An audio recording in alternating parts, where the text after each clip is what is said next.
সাধারণ একটি মেয়ে বাবার কাছ থেকে হ্যাকিং শেখে। পরবর্তীতে এই হ্যাকিং মেয়েটির জীবনে কাল হয়ে দাঁড়ায়। একজন নেত্রীকে বাঁচাতে মেয়েটি তার জীবনে বিপদ ডেকে আনে। এদিকে মেয়েটির কেউ নেই, বাবাকে অনেক ছোট থাকতেই হারিয়েছে। হঠাৎ জানতে পারে তার বাবা তাকে নিতে লোক পাঠিয়েছে। আসলে ঘটনা কি? এমন দুর্দান্ত রহস্য নিয়ে আমাদের আজকের মুভি হ্যাকার।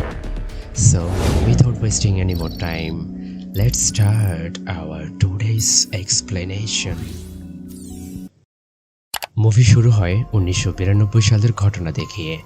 লস অ্যাঞ্জেলেস শহরের ছোট্ট এক বাড়িতে সিঙ্গেল বাবা ও তার মেয়ে লরা থাকত। ছোট্ট মেয়ে লরার একমাত্র সঙ্গী এই পাখিটি। তার বাবা লরাকে খুব একটা সময় দিতে পারত না। তার বাবা সারাদিন কম্পিউটার নিয়েই ব্যস্ত থাকত। বাবাকে সারাদিন কম্পিউটারের সামনে বসে থাকতে দেখে জিজ্ঞেস করে তার এমন কী কাজ যার জন্য সে সারাদিন কম্পিউটারে বসে থাকে।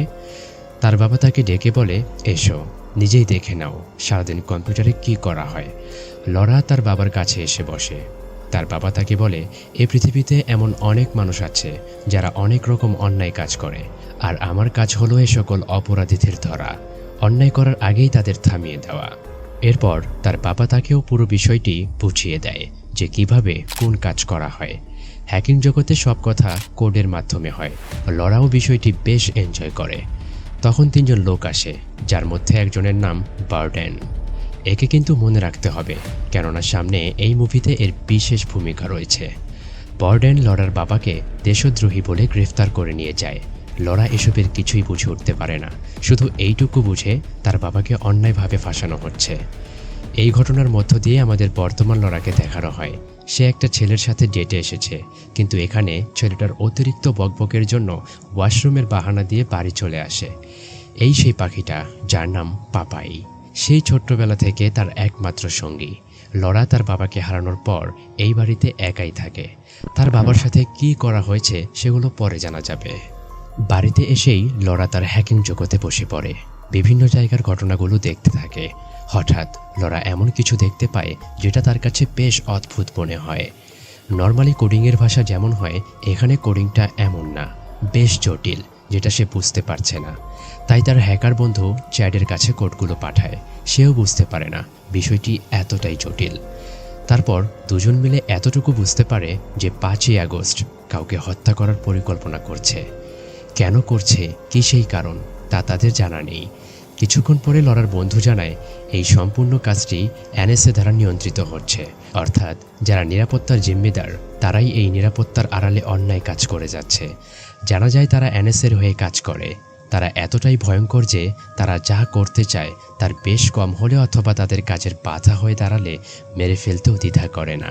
তাই লরার বন্ধু লরাকে এসব বিষয় নিয়ে মাথা ঘামাতে নিষেধ করে দেয়। কিন্তু লরা কারো প্রাণ এভাবে চলে যাক এটা সে চায় না। সে এই তথ্যগুলো তার পেনড্রাইভে নিয়ে নেয় আর ভাবতে থাকে কাকে মারতে চাচ্ছে আর কেনই বা মারতে চাচ্ছে। রাতে বিষয়টি নিয়ে আরেকটু ঘেঁটে দেখার চেষ্টা করে, কিন্তু তখনই লরার কম্পিউটার হ্যাক হয়ে যায় এবং হ্যাকার তাকে মেসেজের মাধ্যমে জিজ্ঞেস করে সে কে। সে তাদের যে ডেটা চুরি করে নিয়েছে সেটা তারা ফেরত চায়। লরা এটা দেখে অনেক ঘাবড়ে যায়। সাথে সাথে সব কানেকশন অফ করে দিয়ে পেনড্রাইভটা ফেলে দেওয়ার চেষ্টা করে, কিন্তু থেমে যায়। সে এর শেষ দেখে ছাড়বে, কাউকে এভাবে মরতে দিতে পারে না। এদিকে এনএসএ মেয়েটিকে খোঁজার জন্য মরিয়া হয়ে আছে। তাদের প্রশ্ন, তাদের সিস্টেমও হ্যাক করে এমন মানুষ কে? এনএসএর হেড, যাকে দেখানো হয় না, সে তাদের প্রতারককে বিষয়টি ভালোভাবে দেখতে বলে।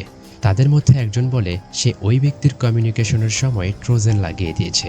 এতে করে সে আর কারোর সাথে কথা বললে সেটা তারা জানতে পারবে আর সহজেই ধরতে পারবে। সকালে লরা একটা হোটেলে এসে অন্য ল্যাপটপ দিয়ে তার বন্ধুর চ্যাডের সাথে কথা বলে জানায় এনএসএ তার সিস্টেম হ্যাক করে ফেলেছে, এতে তার বিপদ হতে পারে। চ্যাট বলে এতে সমস্যা নেই, যদি নাই জানে কারা এই কাজ করেছে তাহলে কিসের ভয়।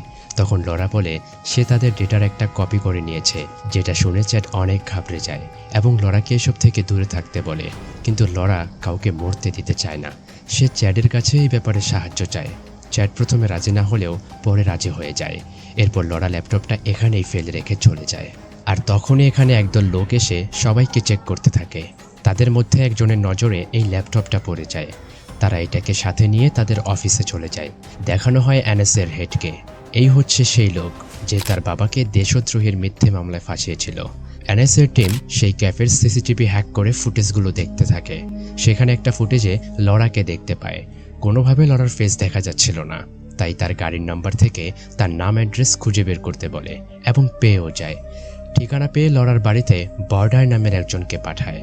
এদিকে লরা তার এক ফ্রেন্ডের কাছে আসে রেডার নেয়ার জন্য, যাতে করে তাকে কেউ ট্রেস করতে না পারে। প্রয়োজনীয় জিনিসগুলো নিয়ে বাড়িতে আসে। এ সময় আরও একজন লোককে ফলো করতে দেখা যায়, তবে এই নতুন লোকটির সাথে এনএসের কোনো সম্পর্ক নেই। বাড়িতে লরা আবার জানার চেষ্টা করে যে আসলে কাকে মারতে চাইছে। এ সময় সে নিউজ চালু করে, যেখান থেকে জানা যায় কংগ্রেসের সভানেত্রী বয়েল, যাকে টেলিকমিউনিকেশন প্রাইভেসি অ্যাক্ট ও সিকিউরিটির একজন গুরুত্বপূর্ণ সদস্য হিসেবে ধরা হয়। সে মূলত এ ধরনের প্রাইভেসি নিয়ে বেশ সচেতন, তাই কোনোভাবে যাতে সাধারণ মানুষের প্রাইভেসি নষ্ট না হয়, এজন্য 9ই আগস্ট বিকেল 5টায় একটা সমাবেশে এ বিষয় নিয়ে জোরদার আন্দোলন করবে। কথাটা শুনে লরা যেন নতুন ক্লু খুঁজে পায়। মনে পড়ে যায় সেই কোডের কথা, যেটা সে প্রথমবার দেখেছিল। ব্যাপারটি আরও ভালোভাবে বোঝার জন্য লরা কোডটি আবার চেক করে। ধারণা করে কংগ্রেসের নেত্রী বয়েলকেই হয়তো এই টার্গেটে রাখা হয়েছে। এদিকে এনএসের সেই লোকগুলো লরার বাড়িতে চলে আসে, কিন্তু দেখা যায় তারা ভুল বাড়িতে এসেছে। কিন্তু এটা কিভাবে হলো? এত শক্তিশালী টিম এই ভুল কিভাবে করে? আসলে লরা সেই ডিভাইসটা নিয়েছিল যাতে তাকে ট্রেস করতে না পারে। সেই ডিভাইসটার জন্যই লরার বাড়ির লোকেশন ভুল দেখিয়েছে। ততক্ষণে লরা এই হত্যা পরিকল্পনার পেছনে এক চাঞ্চল্যকর তথ্য খুঁজে পায়। মাইকেল বর্ডেন, যাকে কিনা আমরা এতক্ষণ এনএসের হেড বলে জেনে এসেছি। মূলত সে একসময় এনএসের হয়ে কাজ করত, সেখানকার ডেপুটি হেড ছিল। তখন কংগ্রেস সভানেত্রী বয়েলের জন্য তার চাকরিটা চলে যায়। হয়তো এমন কোনো কাজ করেছিল যার জন্য চাকরিটা চলে গিয়েছিল, এটা আমি ধারণা করেছি আর কি। তাই এখন সেই প্রতিশোধ নিতেই নেত্রী বয়েলকে মারতে চায়। এরপর লরা মাইকেল বর্ডেনের ছবিটি দেখে আঁতকে ওঠে। মনে পড়ে যায় ছোট্টবেলার সেই ঘটনা। আচ্ছা, একটা বিষয় ক্লিয়ার করি, আমরা কিন্তু বর্ডেনকে চিনি, তবে লরা কিন্তু চেনে না, কারণ তাদের পুরো বিষয়টা ওই কোডের ভাষায় হয়েছিল। আর এই প্রথমবারের মতো বর্ডেনকে দেখলো এবং তার সম্পর্কে জানলো। তার মানে দাঁড়ালো, এতক্ষণ আমরা এনএসের হেড বলে যাকে জেনেছি এবং যেই সেটআপ দেখেছি, সেটা সম্পূর্ণ বর্ডেনের নিজের জগৎ। বর্ডেন তার টিমকে বলে প্রত্যেকটা নিউজ মিডিয়ার উপর নজর রাখতে। কেউ কোনো রিপোর্টারকে কল করে কিছু জানালে সেটা যেন বর্ডেন জানতে পারে। এদিকে লরা চ্যাটকে কল করে জানায় মাইকেল বর্ডেন সম্পর্কে সে সব জেনে গেছে, এখন ব্যাপারটা শুধু পাবলিক করতে হবে। চ্যাট বলে এটা পাবলিক করার কোনো উপায় নেই, কারণ করতে গেলেই জানাজানি হয়ে যাবে আর তারা বিপদে পড়বে। লরা তখন বলে তার এক জার্নাল ফ্রেন্ড আছে যে তাদের সাহায্য করতে পারে এবং সে সরকারের বিরুদ্ধে, তাকে চাইলেই টাকা দিয়ে কেনা যাবে না।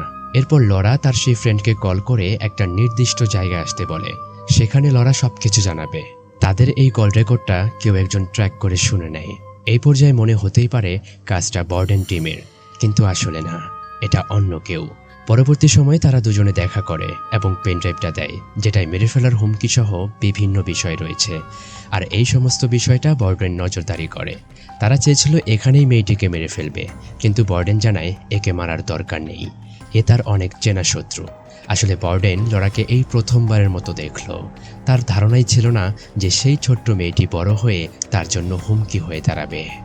লরা বাড়িতে ফিরলে তার পোষা পাখিটা বারবার বলতে থাকে, এটাই ওই বাড়িটা, এটাই ওই বাড়িটা। প্রথমে লরা পাত্তা দেয় না, পরবর্তীতে বুঝতে পারে বাড়িতে কেউ এসেছে, আর যারা এসেছে তারা এসে এই কথাটি বলেছে। লরা সতর্ক হয়ে যায়, লুকিয়ে রাখা গানটি বের করে, প্রতিটা রুম চেক করে, কিন্তু কাউকে পায় না। তখন কিছুটা রিল্যাক্স হয়ে বাইরের দিকে তাকিয়ে থাকে, আর তখনই হামলা হয়। কোনো মতে একটা রুমে গিয়ে দরজা আটকে দেয়। তখন আবার পেছন থেকে কেউ একজন এসে লরার মুখ চেপে ধরে। এটা সেই লোক যাকে আমরা লরাকে ফলো করতে দেখেছিলাম। সে জানায় লরাকে মারতে আসেনি, বাঁচাতে এসেছে। যদি সে তার সাথে যায় তবে নিজেকে বাঁচাতে পারবে। লরা বিশ্বাস করে ছেলেটির সাথে পালিয়ে যায়। এদিকে দরজা খুলে দেখে লরা একটা ছেলের সাথে চলে যাচ্ছে। ছেলেটি লরাকে একটা গ্যারেজে নিয়ে আসে। লরা জানতে চায় সে তাকে কিভাবে চেনে আর কিভাবেই বা তার বাসায় আসলো, ওই লোকগুলোই বা তার বাসার ঠিকানা কিভাবে জানলো। ছেলেটি জানায় এখানে লরার বাবাই তাকে পাঠিয়েছে লরাকে সেভ করার জন্য। এমনি মেয়েটা কাউকে বিশ্বাস করতে পারছে না, তার উপর এই কথা শুনে তো আরও হতবাক, কারণ লরার বাবা 20 বছর আগে আত্মহত্যা করেছে এবং আমরাও এই প্রথম লরার বাবার সম্পর্কে কিছু জানতে পারি। লরা বিশ্বাস করতে না চাওয়ায় ছেলেটা তার বাবাকে কল দেয়। কলে লরা বলে তার বাবা ২০ বছর আগে মারা গেছে, আর এই ডেথ সার্টিফিকেটটা পর্যন্ত তার কাছে আছে। এখন তুমি কে আর কি চাও সেটা বলো। মানে লরা বিশ্বাস করতে চাইছে না যে তার বাবা এখনও জীবিত আছে। করবেই বা কি করে, এটাকে এত বিশ্বাস করার মতো কথা? তখন লরার বাবা তাকে তার ছোট্টবেলাকার কিছু আবেগী কথা শোনায়, যা থেকে বিশ্বাস হয় যে এটাই লরার বাবা। আবেগে লরা কান্না করে ফেলে, আর এত বছরের অভিযোগ তার বাবাকে জানায়। কেন সে লরাকে ছেড়ে দূরে থেকেছে, কেন একজন বাবা হয়ে লরাকে একা রেখেছে। লরা এতটা বছর একা একা কাটিয়েছে কারণ সে কাউকে বিশ্বাস করতে পারেনি, আরও নানান কথা। লরার বাবা তখন বলে সে যদি তার মিথ্যে মরার বিষয়টা না ছড়াতো তাহলে বর্ডেন তাকে কখনোই বাঁচতে দিত না, আর লরার কাছে থাকলে লরাকে নিয়ে পালিয়ে পালিয়ে বেড়াতে হতো। তাই সে আলাদা জীবন কাটিয়েছে। তবে লরা যে একা ছিল তা নয়, সে সব সময় লরাকে নজরে রেখেছে। এখন যত যাই বলুক, মেয়েটি তো একা থেকেছে। বাবা মা ছাড়া একটা মেয়ের পক্ষে থাকাটা যে অনেক কঠিন তা তো সবাই জানি। লরা এই ব্যাপারে অনেক কষ্ট পায়। তার বাবা তাকে বলে তার সাথে যে ছেলেটি আছে সে তার বিশ্বস্ত, সে লরাকে তার বাবার কাছে নিয়ে আসবে। লরা যেন তাকে বিশ্বাস করতে পারে। আর এখন লরাকে বেশ কিছুদিন লুকিয়ে থাকতে হবে, তাই সে যেন তার বাবার কাছে চলে আসে। এদিকে দেখা যায় লরার সেই জার্নাল ফ্রেন্ডকে বর্ডেনের লোক মেরে ফেলেছে। তবে ঘটনাটা এমনভাবে সাজায় যাতে মনে হয় আত্মহত্যা করেছে। রাতে তারা রেস্টুরেন্টে খাওয়া দাওয়ার সময় একে অপরের সাথে পরিচিত হয়। এখানে আমরা ছেলেটার নাম জানতে পারি, তার নাম ক্লারেন্স। তাদের কথায় আরও জানা যায় একবার লরার বাবা ক্লারেন্সের জীবন বাঁচিয়েছিল, সে থেকেই তার সাথে থাকা। এই নিয়ে 10 বছর হলো লরার বাবার সাথে আছে। এখানে তাদের মধ্যে বেশ ভালো সম্পর্ক হয়ে যায়। এরপর তারা একটা হোটেলে ওঠে, আর কোনো রুম খালি না থাকায় একটা রুম দুজনে শেয়ার করে। লরার ঘুম আসছিল না দেখে টিভি চালু করে। তখন নিউজে তার সেই জার্নাল ফ্রেন্ডের মৃত্যুর খবর জানতে পারে, যেটাকে সুইসাইড বলেই চালিয়ে দিচ্ছে। কিন্তু লরা তো জানে যে এটা মার্ডার। খবরটা শুনে লরা অনেক ভীত হয়ে পড়ে। সে বাইরে এসে চ্যাডকে কল করে আজকের সমস্ত ঘটনা জানায়, আর বলে চ্যাডও এর মধ্যে এখন ফেঁসে গেছে। এদিকে দেখা যায় আসলেই ছেলেটা ফেঁসে আছে। বর্ডেনের একজন লোক তাকে বন্দুক ঠেকিয়ে রেখেছে। চ্যাড তখন বাঁচার জন্য লরার ঠিকানাটা জানতে চায় যে সে এখন কোথায় আছে। লরা বলার সাথে সাথে ঠিকানা ট্রেস করে ফেলে। তখন লরা চ্যাটকে রিকোয়েস্ট করে যে সে যেন তাদেরকে একটা মেসেজ পাঠায়, এই বলে যে লরা তাদের সব কথা শুনতে রাজি আছে, তবুও তারা যেন তাকে না মারে, কারণ সে ওই তথ্য সব জায়গায় ছড়িয়ে রেখেছে। তাকে মেরে ফেললে সব ফাঁস হয়ে যাবে। এদিকে লোকেশন পেয়ে বর্ডেনের টিম সেখানে পৌঁছে যায়। বর্ডেন এখনই কিছু করতে মানা করে দেয়। লরা কোথায় যায় সেটা ফলো করার জন্য বলে। সকালে দুজনে রওনা হয়ে যায়। পেছনে ফলো করতে থাকে সেই বর্ডার। দেখা যায় পাহাড়ি এক পরিবেশের মধ্যে একটা বাড়িতে তার বাবা তার জন্য দাঁড়িয়ে আছে। এখানে বিভিন্ন কথায় বাবা মেয়ের মধ্যে বেশ আবেগঘন মুহূর্তের সৃষ্টি হয়। এর মধ্যে বর্ডার তাদের ফটো তুলে বর্ডেনকে পাঠিয়ে দেয়। লরার বাবা তাকে তার হ্যাকিং রুম দেখায়, এবং এটা সে এমনভাবে তৈরি করেছে যে কোনো সরকারি এজেন্সিও এর হদিস পাবে না, এমনকি বর্ডেনও না। লরা জানতে চায় এসব তাকে কেন দেখাচ্ছে। তার বাবা তাকে বলে কারণ এর মাধ্যমেই তারা এই বিষয়টির শেষ দেখে ছাড়বে। এদিকে ওই যে ফটো তুলেছিল সেগুলো বর্ডেন দেখতে পায়। ছবিগুলো দেখে তো বর্ডেনের ভূত দেখার মতো অবস্থা, কারণ সে জানতো লরার বাবা মারা গেছে। এখন মারা যাওয়া তো দূরের কথা, বাপ বেটি একসাথে আছে। রাতে তারা তিনজন একসাথে আড্ডা দেয়। কিভাবে বর্ডেনের আসল চেহারা সবার সামনে আনা যায় সেসব বিষয়ে পরিকল্পনা করতে থাকে। হঠাৎ লরা বলে ওঠে, আমার কাছে একটা আইডিয়া আছে, কিন্তু তার জন্য একজনের সাহায্য দরকার। এই বলে লরা চ্যাডের সাথে যোগাযোগ করে, কিন্তু চ্যাডের কাছে বর্ডেনের এই লোকটি আছে। লরা চ্যাডকে বলে সে যেই মেসেজটা পাঠাতে বলেছিল সেটা বর্ডেনকে পাঠিয়েছে কিনা। তখন চ্যাড পাঠিয়েছে বলে জানতে চায় তার পরিকল্পনা কি। লরা জানায় সে বর্ডেনের এই ঘৃণ্য কাজটা সবার সামনে প্রকাশ করতে চায়। এইভাবে যখন লরা তার পরিকল্পনাগুলো চ্যাডকে বলতেই যাবে, তখন চ্যাড বলে ওঠে, আমাকে ক্ষমা করে দাও, আমি তোমার সাথে বিশ্বাসঘাতকতা করেছি। কথাটা শেষ না করতেই লোকটি তাকে মেরে ফেলে। যেহেতু চ্যাড বাধ্য হয়ে লরার সব পরিকল্পনা বর্ডেনের লোকদের দিতে হচ্ছিল, তাই শেষ মুহূর্তে বন্ধুর সাথে এইভাবে বিশ্বাসঘাতকতা না করে নিজের জীবনটাই দিয়ে দিল। এদিকে লরা চ্যাডের মৃত্যুতে অনেক ভয় পায়, খুব কান্নাকাটি করে। ক্লারেন্স এসে লরাকে শান্ত করে। এখানে বোঝা যায় তারা দুজনই দুজনকে এখন পছন্দ করে। পরদিন সকালে লরার ঘুম ভাঙে ঠক ঠক আওয়াজে। শব্দটা লক্ষ্য করতেই দেখে বর্ডার তার সামনে বসে আছে। লরা ভাবে নিজে হয়তো তার বাবা এবং ক্লারেন্সকে মেরে ফেলেছে, তাই অনেক ভয় পেয়ে যায়। লোকটা লরাকে নিয়ে নিচে আসে। দেখা যায় তার বাবাকে বেঁধে রেখেছিল। তখন বর্ডেন কল দেয়, লরার সাথে কথা বলে, বোঝাতে থাকে যদি সে তথ্যগুলো দিয়ে দেয় তাহলে সবাই প্রাণে বেঁচে যাবে, সাথে তাদের জন্য অনেক উপহারও থাকবে। তাই এই চোর পুলিশের খেলা বাদ দিয়ে তাকে তার জিনিসটা দিয়ে দিতে বলে, নয়তো লরার বাবাকে মেরে ফেলবে। ভাবার জন্য 5 সেকেন্ড সময় দেয়।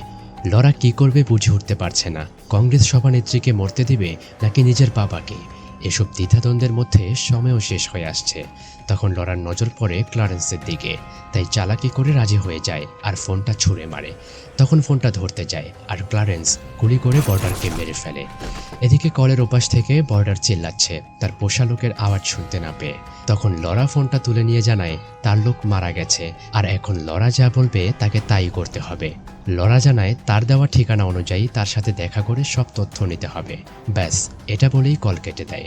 বর্ডেনেরও এখন আর কোনো উপায় নেই, কারণ এই জায়গাটা কেবল এই মৃত ব্যক্তি জীবিত থাকাকালে জানত। এখন তথ্য পেতে হলে লরার কথাই মানতে হবে। তবে লরার বাবাও বুঝতে পারে না যে লরার প্ল্যানটা আসলে কি। কিন্তু লরা কাউকে কিছু বলে না, সোজা হ্যাকিং রুমে যায় আর সব বড় বড় হ্যাকারদের তথ্যটি দিয়ে দেয়।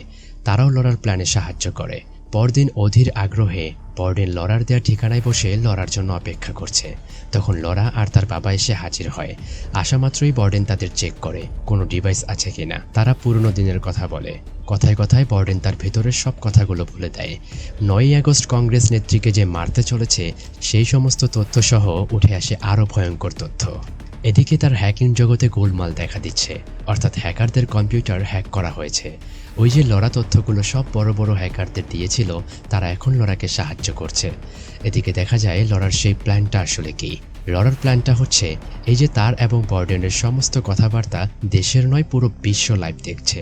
লরা এমন সিস্টেমে করেছে। বর্ডেন জানায় গোপনীয়তা বলতে কিছু নেই, এই বিশ্বের কোথায় কে কি করছে তা সব সে চাইলেই দেখতে পারে, আর এটাই নাকি তার কাজ। কেননা মানুষের উপর নজর রেখে তার সুরক্ষার কথা বলা হচ্ছে। এরকম আরও বিভিন্ন কথা যা সবাই লাইভ দেখছে এবং শুনতে পাচ্ছে। তখন একজন বর্ডেনকে বলে আমাদের ফাঁসানো হচ্ছে। কথাটি বর্ডেন উচ্চারণ করলে লরা বলে ফোনটা একবার বের করে দেখো, তোমার জন্য কি পাঠিয়েছি। সাথে সাথে বর্ডেন ফোন বের করলে নিজেদের লাইভ দেখতে পায়। এটাই সে অনেক রেগে যায়। লরা আরও বলে আমাদের জন্য তুমি যে ক্যামেরা লাগিয়েছ সেগুলো আমি আমার কন্ট্রোলে নিয়ে নিয়েছি। এখন পুরো দুনিয়া তোমার জঘন্য কাজ এবং কথার সাক্ষী। বর্ডেন হুমকি স্বরূপ বলে তোমরা ভাবতেও পারছো না তোমাদের পরিণতি কী হবে। এই বলে উঠে গেলে লরার বাবা বলে ঠিক 20 বছর আগে আমি তোমার এমন কর্ম ধরে ফেলেছিলাম, তাই তুমি আমাকে সরিয়ে দিতে চেয়েছিলে, কিন্তু আজ তুমি হেরে গেছো। এটা শুনে বর্ডেন থেমে যায় আর আচমকা গান নিয়ে এগিয়ে আসে। তখন কোনো একজন তাকে শুট করে মেরে ফেলে। দেখা যায় এটা আসলে ক্লারেন্স ছিল। এরপর 9ই আগস্ট বয়েলের সভা দেখানো হয়, আর সেখানে নেত্রী বয়েল লরার নাম ঘোষণা করে জানায় এই একটি নারী সাহস দেখিয়ে আমাদের বুঝিয়ে দিয়েছে যে আমরা মানুষ হিসেবে আসলে কি চাই। আর এই ভাষণের মাধ্যমেই মুভিটি এখানে শেষ হয়।